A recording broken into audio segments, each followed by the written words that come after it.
Hi అండి.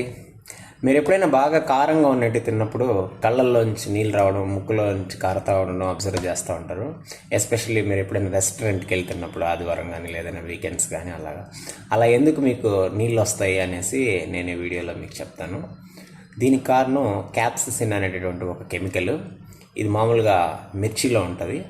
మీరు ఎప్పుడైతే ఈ స్పైసీ ఎక్కువ ఉండేటటువంటి ఫుడ్ తింటారో ఈ మిర్చిలో ఉండేటువంటి క్యాప్సిసిన్ మీ నోట్లోకి వెళ్తుంది. నోట్లోకి వెళ్ళగానే అక్కడ ఉండేటటువంటి హీట్ రిసెప్టర్స్ని, పెయిన్ రిసెప్టర్స్ని రెండింటిని కూడా బాగా యాక్టివేట్ చేస్తుంది ఈ మంట ఉండేటటువంటి స్వభావం వల్ల, అలాగే కొంచెం ఇరిటేషన్ కలిగించడం వల్ల. దీని ద్వారా ఏమవుతుందంటే మీ నోట్లో నుంచి బ్రెయిన్కి సిగ్నల్స్ వెళ్ళిపోతాయి, ఏదో మన బాడీలోకి వచ్చింది అటాక్ చేయడానికి అనేసి.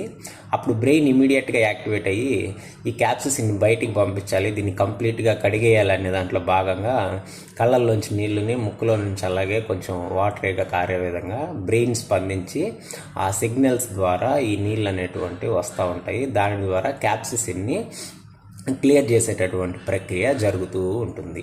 సో మనం ఇలాగ కారం వచ్చి ఇలా ముక్కులోంచి కళ్ళల్లోంచి నీళ్ళు వచ్చిన ప్రతిసారి ఏమనుకుంటామంటే ఇక్కడి నుంచి కారం తినకూడదు అనుకుంటాం.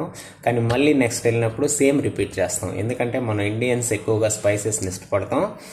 ఇంకా మనం ఈ స్పైసెస్ని కరెక్ట్గా మిక్స్ చేసుకొని తినడంలో మంచి ఎక్స్పర్ట్స్. అంటే వీటిని కరెక్ట్గా బ్లెండ్ చేయడం వల్ల మంచి టేస్ట్ వస్తుంది. దాంట్లో మనం చాలా ఎక్స్పర్ట్స్.